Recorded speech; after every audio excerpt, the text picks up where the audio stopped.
नमस्कार विद्यार्थी मित्रमैत्रिणींनो, विवेकानंद महाविद्यालयाच्या ऑनलाईन वर्गामध्ये तुमच्या सर्वांचं स्वागत. आपण बघत आहोत शोध ही वपू काळेंची कथा. आत्तापर्यंत आपण 2 व्हिडिओ पाहिले आणि कथा म्हणजे काय हे आपण याच्या आधी शिकलो आहोतच. आणि कथेची वैशिष्ट्ये आपण या पाठामध्ये शिकलो की शोध ही कथा वपू काळेंनी कशी आपल्याला सुंदर गुंफत नेली आहे. आपण सगळ्यात आधी पाहिलं की ह्याच्यामध्ये अनु ही नायिका ही प्रमुख व्यक्तिरेखा आहे.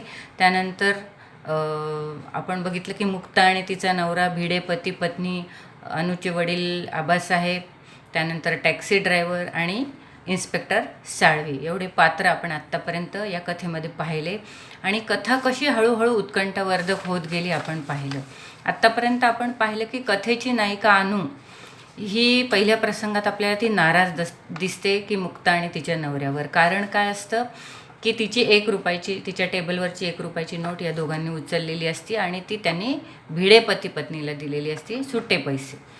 आणि आपण नंतर पाहिलं की आबासाहेबांनी अनुच्या व्यक्तिमत्वाचा वेध घेताना आपण पाहिलं की आबासाहेबांनी अनुचं घर सोडण्याचं कारण आपल्याला सांगितलं. ती स्वतंत्र विचाराची होती, तिला स्वतःचं आयुष्य जगायचं होतं आणि स्वतःच्या दृष्टिकोनातून तिला जग पाहायचं होतं, हे आपण पाहिलं. त्यानंतर आपण पाहिलं की अनु, तिचा नवरा आणि अनु, मुक्ता आणि तिचा नवरा हे सगळेजण भिडे पती पत्नींच्या घरी रात्री जातात त्या नोटेच्या शोधाकरता. आणि मग भिडे पती पत्नी सांगतात आम्ही ती टॅक्सी ड्रायव्हरला दिली.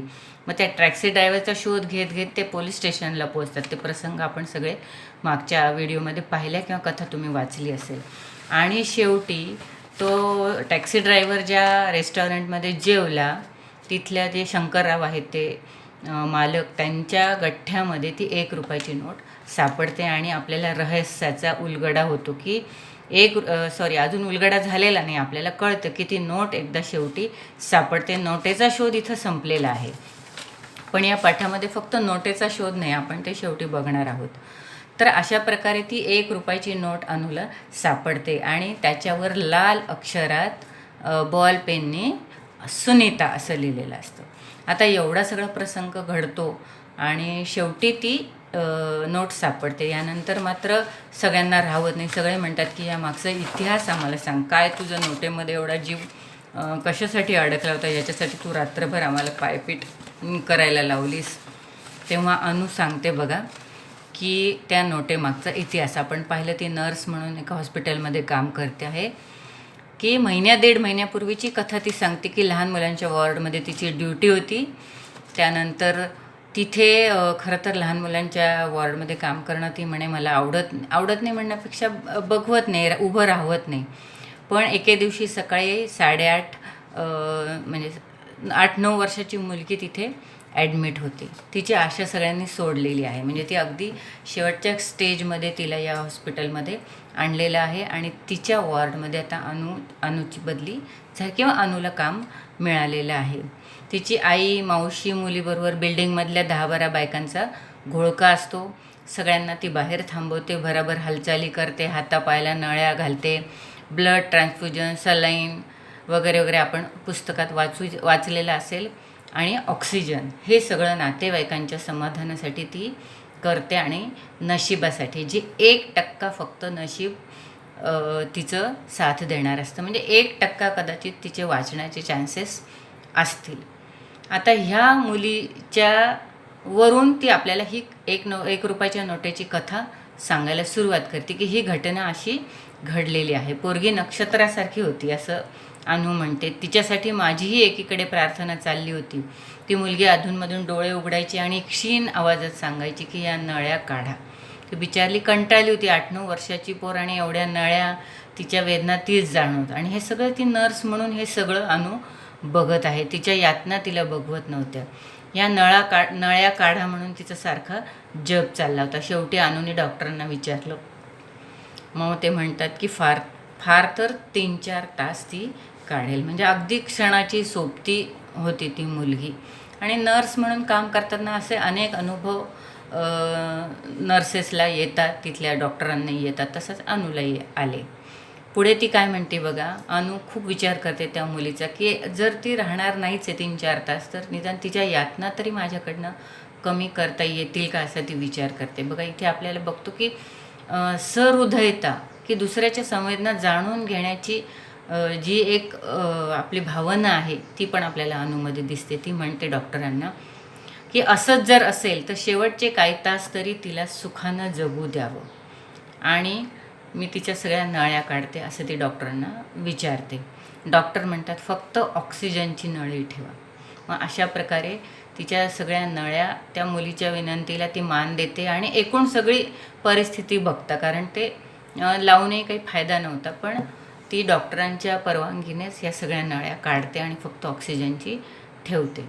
आणि त्यानंतर ती घरी जाते. दुसऱ्या दिवशी जेव्हा अनु ड्युटीवर जाते त्यावेळेस तिला कळतं की ती मुलगी आदल्या दिवशीच गेलेली आहे, आणि तो प्रसंग तिथे संपतो. पण असं नाही घडत. 15 दिवसांनी त्या मुलीची आई अनुचा शोध घेत परत हॉस्पिटलमध्ये येते आणि तिला एक पाकिट देते. ती पाकिट काय पाकिटात काय असतं बघा. त्यात 25 रुपये होते. पाकिटामध्ये असतात 25 रुपये. मग अनु विचारते हे काय आहे. बाई म्हणते की तुम्ही आमच्याशी खऱ्या सिस्टर सारख्या वागलात म्हणून ही आमची आठवण. खरी सिस्टर म्हणजे बहीण, की खऱ्या बहिणीसारखं तुम्ही आमचं दुःख जाणून घेतलं माझ्या मुलीचं. तेव्हा अनु उत्तर देते बघा की मला सांगा तुमच्या सख्ख्या बहिणीला तुम्ही असे पैसे दिले असते का. इथल्या धर्मादाय पेटीत पैसे टाका असंही अनुने सांगितलं. शेवटी ती म्हणाली कमीत कमी 1 रुपयाची नोट तरी तुम्ही ठेवायला हवी. तुमच्या भाचीनं म्हणजे माझ्या सुनीतानंही दिली आहे. बघा तिथल्या तिथेच ते नाते पण तयार झाले. असा एक ऋणानुबंध, एक अनुबंध माणसामध्ये तयार होतो जेव्हा आपण इतरांच्या भावनांचा विचार करतो. तेव्हा बघा फक्त रक्ताचीच नाती आपली असतात असं नाही. जे लोक आपल्याला समजून घेतात, आपल्या भावना समजून घेतात, आपल्या संकटकाळी मदत करतात, ती आपल्याला जास्त जवळची वाटतात. आणि ती बाई म्हणजे त्या मुलीची आई त्यांना अनुला विनंती करते की 1 रुपयाची नोट तरी ती ठेवून घ्या. मग ती सांगते की त्या मागचं ती एक जो प्रसंग आहे तो सांगते आई, की ही नर्सताई चांगली आहे. ती मुलगी म्हणजे जेव्हा अनु नळ्या काढते तिच्या आणि घरी जाते तेव्हा ती मुलगी आईला म्हणते ही नर्सताई किती चांगली आहे. तिने माझ्या हातापायातल्या सुया काढल्या. माझ्या उशीखालचा खाऊचा रुपया त्या ताईला दे. बघा म्हणजे गरिबी असली तरी आपण बघतो की गरीब किंवा श्रीमंत ह्या औदारी अशी काही देणं घेणं नसतं. ही पेशंट गरीब होती पण तरीही तिने अगदी 1 रुपया कसं द्यायचा म्हणून त्याच्यात अजून 24 रुपये टाकले आणि 25 रुपये अनुला देण्याकरता आणले. पण ती जी मुलगी होती, जी पेशंट होती सुनीता, की तिने तिचं नाव लिहिलं आणि सांगितलं की माझ्या खाऊचे पैसे ह्या ताईला उद्या नक्की दे. बिचारीला कदाचित माहीत नसेल आपण उद्या असणार की नाही, पण ती आईला मात्र हे सांगून ठेवते. आणि हे हकीकत सांगताना ती स्त्री, त्या सुनीताची आई अक्षरशः रडत कोसळली. अनुच्या गळ्यात म्हणजे गळा घालून ती रडायला लागली. आणि हे करत असताना अनुचाही आवाज भरून आला. खरं तर आपण बघतो की डॉक्टर काय किंवा सिस्टर काय, ब्रदर्स काय, की यांना ह्या गोष्टीच्या पलीकडे जाऊन विचार करावं. पेशंट म्हणजे पेशंट, म्हणजे कुणामध्ये गुंतणं हे त्यांना परवडण्यासारखं नसतं. पण अनु यावेळेस मात्र ह्या प्रसंगात मात्र अनु कोलमडते. अगदी तिचा आवाज भरून येतो आणि हे सगळं ती त्यांना सांगते की ह्या 1 रुपयाच्या नोटेमागे त्या सुनीताचं जे प्रेम मला मिळालं ते अगदी अमूल्य होतं आणि हा अमूल्य ठेवा मला गमवायचा नव्हता, म्हणून मी त्या 1 रुपया तुम्ही घेतल्यामुळे मी नाराज झालेले. हे उत्तर सगळ्यांना आता मिळालं आणि हीच ती नोट असं ती म्हणते. आता आपण पाहिलं की कथेमध्ये कसं आकस्मिक वळण आलेलं आहे. आता रहस्य तर उलगडलं आहे. अनुला तिची 1 रुपयाची नोट का शोधायची होती हे पण आपण पाहिलं. ह्याच्यात आपण अनेक सुखदुःखाचे प्रसंगही पाहिले. त्याच्यामधून आपल्याला माणसं कशी असतात, व्यक्ती कशा असतात ते कळालं. पण खरं तर अजून शेवट व्हायचा आहे कथेचा. बघा वपू काळ्यांनी कसं, जसं आपण इंग्रजीमध्ये ट्विस्ट म्हणतो की नाही, एक आकस्मिक वळण दिलं आहे कथेला, किंवा अजून रंजक, अजून रहस्यमय त्यांना शेवट करायचा आहे. तो कसा बघा. आता ह्या कथेमध्ये अजून एक पात्र आहे. आपण टॅक्सी ड्रायव्हरचं पाहिलं, तो सुद्धा आपल्यासोबत आहे या सगळ्यांच्या सोबत. म्हणजे वपू काळ्यांनी वर्णनच इतकं छान केलं आहे की हे सगळे प्रसंग आपल्यासमोर उभा राहतो. अनु, तिचे वडील आबासाहेब, मुक्ता तिचा नवरा, आणि ते भिडे पती पत्नींकडे गेले. तिथून ते पोलीस स्टेशनला गेले इन्स्पेक्टर साळवींकडे. तिथून टॅक्सी ड्रायव्हर त्यांना जो आधी भेटलेला तो आला. हे सगळेजण आता सोबत आहेत आणि त्या नोटेचा शोध घेत आहेत आणि शेवटी लागला सगळ्यांना. त्याच्या मागचा इतिहास पण आता रहस्य कळालेलं आहे. आता बघा टॅक्सीवाला काय बोलतो की खूप सामान्य अगदी असामान्य तत्त्वज्ञान तो सांगतोय असं नाही, की सामान्य लोक पण बघा जीवनाकडे दृष्टिकोन कसा ठेवतात आणि त्याच्यातून आपल्याला खूप काही शिकायला मिळतं. टॅक्सी ड्रायव्हर काय म्हणतो बघा अनुला, ताई असं पेशंटमध्ये मन गुंतून चालणार नाही. माणूस भूतकाळात अडकलं की संपलं, मग भविष्यकाळही खराब होतो. नजर नेहमी समोर हवी, एखाद्या ड्रायव्हरसारखी. आता तो सांगतोय की प्रत्येक पेशंटमध्ये तुम्हाला मन गुंतवून चालणार नाही. माणूस भूतकाळात अडकला की संपतं. म्हणजे जसं जसं आपण भूतकाळात अडकतो, मागच्या बऱ्या वाईट गोष्टी आपण लक्षात ठेवतो, त्यामुळे आपला वर्तमान काळ खराब होतो. त्यामुळे मागचं आपल्याला आठवायचं नाही, भविष्यकाळाची चिंता करायची नाही. आता इथे नेमकं सांगायचं आहे टॅक्सी ड्रायव्हरला की वर्तमान काळात आपण जगलं पाहिजे. आजची परिस्थिती काय, आज काय करायचं आहे आपल्याला. मागचं झालं गेलं गंगेला मिळालं असं म्हणतो की नाही आपण, किंवा पुढची पण फार चिंता करायची नाही. चिंता आणि चिता यामध्ये फक्त अनुस्वाराचा फरक आहे, की चिंता माणसाला जिवंत पण चिता मेल्यावर जाळते, पण चिंता मात्र जिवंतपणीच माणसाला जाळत असते. म्हणून जास्त आपण भविष्याची चिंता करायची नाही, वर्तमान काळात जगायचं. जे झालं ते होऊन गेलं असं टॅक्सी ड्रायव्हर तिला अनुला सांगतोय. बघा जीवनाचं किती मोठं तत्त्वज्ञान आहे हे. खरं तर आपणही स्वीकारण्यासारखं आहे, फक्त अनुनीच नाही. आणि जसं बहिणाबाईंचं मी उदाहरण देते तुम्हाला, की अतिशय अशिक्षित खेड्यात राहणारी स्त्री पण आपल्याला ती जीवनाचं तत्त्वज्ञान किती छान सांगून जाते बघा. अरे संसार संसार जसा तवा चुल्यावर, आधी हाताला चटके तवा मिळते भाकर. संसाराची व्याख्या काय केली बहिणाबाईंनी, आधी कष्ट करा, आधी चटके लागतील, मग मात्र खायला भाकर नक्की मिळणार आहे. आता हे खूप साधं तत्त्वज्ञान आहे, पण किती सोप्या भाषेतून आपल्याला बहिणाबाईंनी सांगितलं आहे. तसंच अनेक संतांचे वचनं आहेत, अनेक सामान्य लोकांचं आपण उदाहरणं देऊ शकतो. हा टॅक्सी ड्रायव्हर पण तसा सामान्य आहे, पण त्यांनी खूप मोठं तत्त्वज्ञान आपल्याला शिकवलं आहे. फक्त अनुला सांगितलं नाही आहे, आपणही घेण्यासारखं आहे. शिक्षक असो, विद्यार्थी असो, वाचणाऱ्या ऐकणाऱ्या प्रत्येकाने हे तत्त्वज्ञान आपण शिकलं पाहिजे. आणि मी धड्याच्या सुरुवातीलाच तुम्हाला सांगितलं की प्रत्येक गोष्ट आपण व्यवहारात आणायला शिकायची, परीक्षेपुरतं शिकायचं नाही. पुढे बघा, आता टॅक्सी ड्रायव्हर अजून काय बोलतो बघा. आता माझंच पहा ना, माझा पेशा टॅक्सी ड्रायव्हरचा नव्यानंच सुरू केला आहे. कधी कधी टॅक्सीत अशी व्यक्ती येऊन बसते की वाटतं हा पॅसेंजर कधी उतरू नये, पण त्याचंही डेस्टिनेशन येतं. म्हणजे प्रत्येकाचं मुक्कामाचं ठिकाण ठरलेलं असतं आणि प्रत्येकाला त्या त्या ठिकाणी जायचं असतं, आपलं ध्येय गाठायचं असतं. पुढे तो काय म्हणतो बघा, मनावर रेंगाळू पाहणारा तो पॅसेंजर पुसायचा आणि नव्या पॅसेंजरचं स्वागत करायचं. म्हणजे गेलेल्या दिवसाची आपण आता त्याच्यावर विचार करायचा नाही, की आपल्या पुढे काय आहे आता मांडलेलं, त्याच्यावर आपण विचार करायचा आहे, स्वागत करायचं. नवीन दिवसाचं आपण स्वागत करायचं, नवीन अनुभव घ्यायचे आणि पुढे चालत राहायचं. शो मस्ट गो ऑन असं म्हणतात की नाही, की काही झालं तरी आपलं आयुष्य चालत राहिलं पाहिजे. त्याच्यापासून आपल्याला सुटकाही करून घ्यायची आणि पळूनही जायचं नाही. आपल्याला प्रत्येक प्रसंगाला आपल्याला तोंड द्यायचं आहे आणि प्रत्येक अनुभवातून आपल्याला काहीतरी शिकायचं आहे.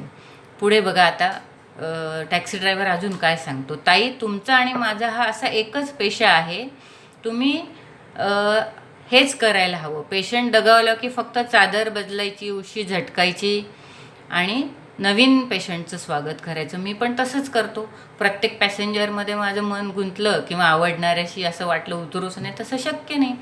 म्हणून अनु म्हणते बघा, की सगळ्या गोष्टी विसरता येतात का, हे सगळं खरं आहे, पण अनुचा आणखीन एक प्रश्न आहे की सुनीताने दिलेला तो ₹1 किंवा ती पेशंट काही तिच्या मनातून जायला तयार नाही. पण आता बघा टॅक्सी ड्रायव्हरचं उत्तर बघा, येत नाहीत पण काय करणार, या रुपयाच्या नोटेमागे तुम्ही धावत एवढ्या अपरात्री आलात, नोट एक जड वस्तू शोधल्यावर सापडणारी, पण ताई हातातून निसटलेल्या सगळ्याच गोष्टी मिळतात असं नाही. ठीक आहे, तुला मिळालं, तुला 1 रुपया मिळण्यासारखी होती, भौतिक गोष्ट होती, ती मिळाली. पण कितीतरी अशा गोष्टी असतात आपल्या आयुष्यामध्ये, त्या आपल्याला आता परत मिळणार नसतात. आपल्याला अनेक तुम्हालाही आयुष्यात असे प्रसंग आले असतील की काही गोष्टी निसटून जातात, त्या परत आपल्याला मिळत नाहीत. त्याचा शोध घेणं व्यर्थ असतं. तेव्हा आपण ते विसरून पुढे जायचं असतं. आता बघा, एक वाक्य टॅक्सी ड्रायव्हर उच्चारतो की तुम्ही भाग्यवान होतात, शोध घेण्याचं तुमचं काम फार सोपं होतं. आता हे उत्तर असं वाक्य का बोलला टॅक्सी ड्रायव्हर आपण बघू. की 1 रुपयाची नोट घेणं खूप सोपं होतं. मग ती म्हणते सोपं का म्हणताय. तो मग सांगतो की माझं काम तर किती अवघड होतं. मग सगळ्यांना प्रश्न पडतो की या टॅक्सी ड्रायव्हरला काय शोधायचं आहे बरं, काय अवघड आहे म्हणजे त्याला कुठला शोध घ्यायचा होता आणि ते अवघड होतं. मग ते विचारतात कसं काय. टॅक्सी ड्रायव्हरचं उत्तर बघा, कथेचा शेवट अतिशय आकस्मिक वळण घेतो, अनपेक्षित शेवट आहे. आपल्याला कल्पनाही येणार नाही असं काहीतरी या कथेमध्ये घडतं. तो म्हणतो बघा, माझी वस्तू मला कधीच परत मिळणार नाही. एका नोटेसाठी तुमची जी अवस्था झाली, मला सांगा ताई, माझी प्रत्यक्ष मुलगी जेव्हा कायमची मला सोडून गेली तेव्हा मी काय केलं असेल किंवा मी काय करावं सांगता का मला. अतिशय दीनवाणा आणि दुःखी स्वरात टॅक्सी ड्रायव्हर उच्चारतो. तेव्हा आपल्याला लक्षात आलं, ही जी सुनीता होती ही त्याच टॅक्सी ड्रायव्हरची मुलगी असते. आणि खरंच आता तिला शोधून तरी ती सापडणार आहे का. म्हणजे खरं तर त्याचा प्रश्न किती मोठा आहे, त्याला उत्तर नाही आहे. ती वस्तू आता परत येणारही नाही, म्हणून आपण जिथल्या तिथे ते विसरलेलं चांगलं. हे जीवनाचं एक खूप मोठं तत्त्वज्ञान तो आपल्या सगळ्यांना सांगून जातो. आता बघा, कथा तर तुम्हाला समजली आहे. कथेमध्ये फक्त 1 रुपयाच्या नोटेचा शोध घेतलेला आहे असंही नाही, की तो तर आहेच आहे. पण अजून बघा की शोध हे कथेचं नाव दिलं आहे. हे जे सर्व पात्र आहेत त्या प्रत्येक पात्राच्या व्यक्तिमत्वामधून आपल्याला काहीतरी शिकायला मिळतं. आपण शोधलं तर नक्की सापडतं आपल्याला. प्रत्येकामध्ये काहीतरी गुण आहे बघा. नायिका अनु आहे, ती काय करते, तिने 1 रुपयाच्या नोटेचा शोध तर घेतलेलाच आहे, पण त्याबरोबर तिने स्वतःचं अस्तित्व शोधलेलं आहे. आपण पाहिलं की 5 वर्ष तिला स्वतःचे जगायचे म्हणून ती वडिलांपासून दुसरीकडे राहायला गेली. नर्सिंगची नोकरी, डॉक्टर न होता, म्हणजे हुशारी आहे तिच्याकडे, पैसा आहे, पण तिने डॉक्टर न होता नर्सिंगचा व्यवसाय स्वीकारला. कशासाठी की सुख दुःख सगळ्यांचे अनुभव तिला या हॉस्पिटलमध्ये आपल्याला बघायला मिळतात. म्हणून तिने स्वतःच्या अस्तित्वाचा एक शोध घेतला आहे. तिने समाजाचा शोध घेतला. व्यक्तीमधून तिने समाज शोधला, समाजामधून व्यक्ती शोधलेले आहेत. आणि टॅक्सी ड्रायव्हरने आपल्याला जीवनाचं वास्तव सांगितलं आहे. आणखीन किती मोठा शोध आपल्याला लागायला पाहिजे. एक खूप मोठा शोध आपल्याला इथे लागला आहे की माणसाने कसं जगलं पाहिजे. आर्ट ऑफ लिव्हिंग, माणसाने कसं जगावं किंवा कसं जगलं पाहिजे हे आपल्याला या सगळ्या पात्रांच्या बोलण्यातून आपल्याला समजतं. म्हणजे हे फक्त मनोरंजन करण्यासाठी कथा नाही आहे किंवा एक काहीतरी रहस्य सांगायचं आहे लेखकाला, असंही नाही. त्यानंतर आपण बघतो की आपण कथेचं वैशिष्ट्य इथे सगळं आलं आहे. आपण अगदी कथा मनोरंजक आहे, कथा वाचताना आपण गुंग होतो. त्यानंतर पात्रांचं जे चित्रण केलं आहे त्याच्यात आपल्या डोळ्यासमोर अगदी ते सगळं चित्र उभं राहतं. त्यानंतर आपण बघतो की रहस्याचा उलगडा होतो. शेवटी आकस्मिक एक आपल्याला शेवटही कळतो. त्यानंतर आपण बघतो की टॅक्सी ड्रायव्हरची मुलगी असते सुनीता, हाही आपल्याला शोध लागतो. आता एवढेच नाही तर प्रत्येक धडा शिकताना आपण उत्तरं तर लिहायचेच आहेत. ते मी तुम्हाला पुढच्या व्हिडिओमध्ये सांगणार आहे, कशा प्रकारे कृती सोडवायच्या. त्यानंतर बोर्डाच्या परीक्षेचा पॅटर्न, कृतीपत्रिकेचा काय असणार हे मी तुम्हाला शिकवणार आहे. पण त्याच्या आधी कथा तुम्हाला समजली असेलच. कथा आपल्याला उत्तर लिहिण्यापुरती, कृती सोडवण्यापुरती शिकायची नाही. तर आपण ह्या पाठातून काय शिकलो बरं.